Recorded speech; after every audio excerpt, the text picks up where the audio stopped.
Hello and welcome back, everyone. My Genesis fans, you have been very patient with me.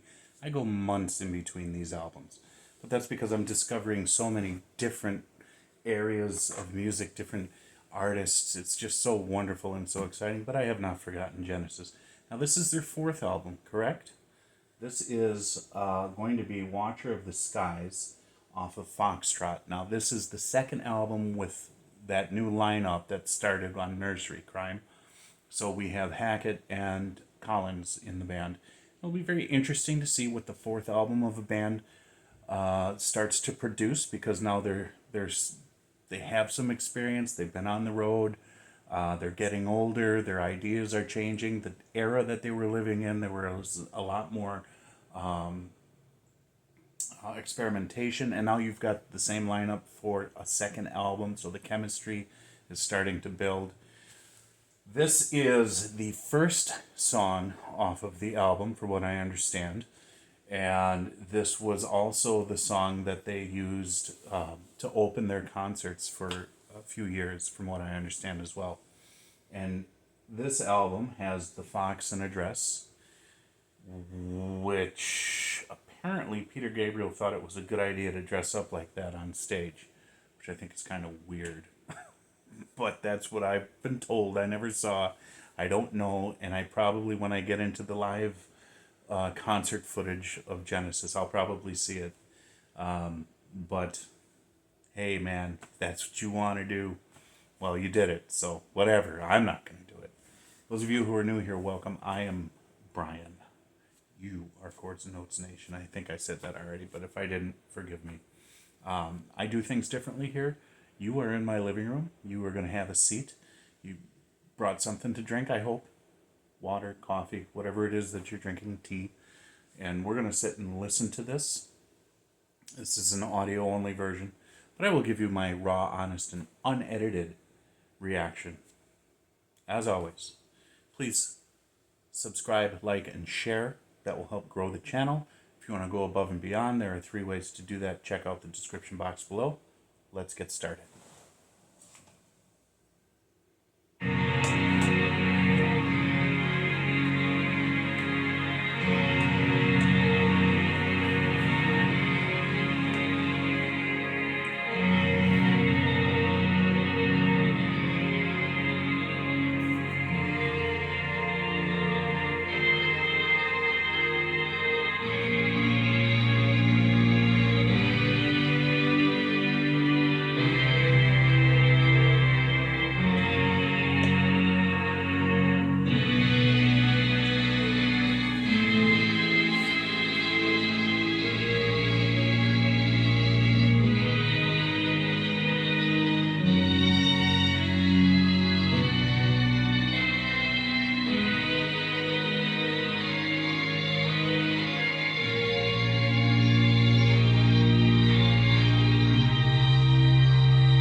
Dissonance there.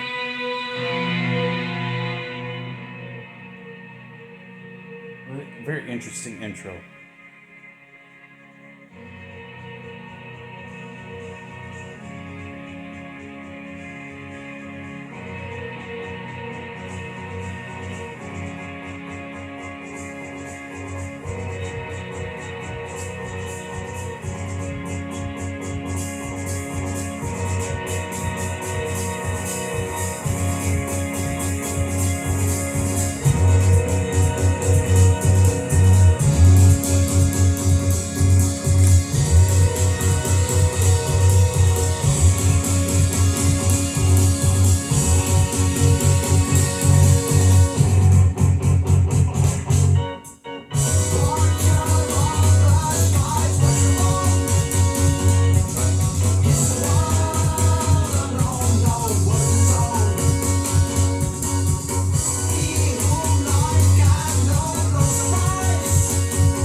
Okay, so raw, honest, and unedited. Too much with the keys. Too many. Too much. Too much of this composition was centered around the keys, and I would have much rather have heard more of the guitar. When the guitar was in there, it was ballsy. It was authoritative. It was exactly what I want to hear. Now, that's not what they wanted, and that's fine. But my reaction is there's a certain part of Genesis that's very hard for me to digest, and it is a lot has a lot to do with the keys. It has a lot to do with I've been trying to put a term to it, but there's this circusy, atmospheric, compositional piece of Genesis that kind of keeps making its way into their music. That just to me, it's man, I don't know how to describe it, but it's just one of those things where it's like it's just slightly off-putting for me because I think this band has a tremendous amount of talent at this point. Now, I don't know what comes after in the Peter Gabriel era. I know what comes after in the Phil Collins era. Not all of it, but the main radio hits, that sort of thing. I actually owned Invisible Touch, so I know that album. But I mean, it's interesting to hear where they came from to where they are now. This song didn't really do too much for me, but it did kind of expand my understanding of kind of where they can go, where they are going to go. And I know we've got Suppers Ready on this. I think that's the last song on the album. And we've got some other things to get through. But it was okay. It was okay. And I'm not going to make a judgment on it. But we'll keep going. So, anyways, God bless you. Jesus loves you. I will talk to you in the next video. Bye.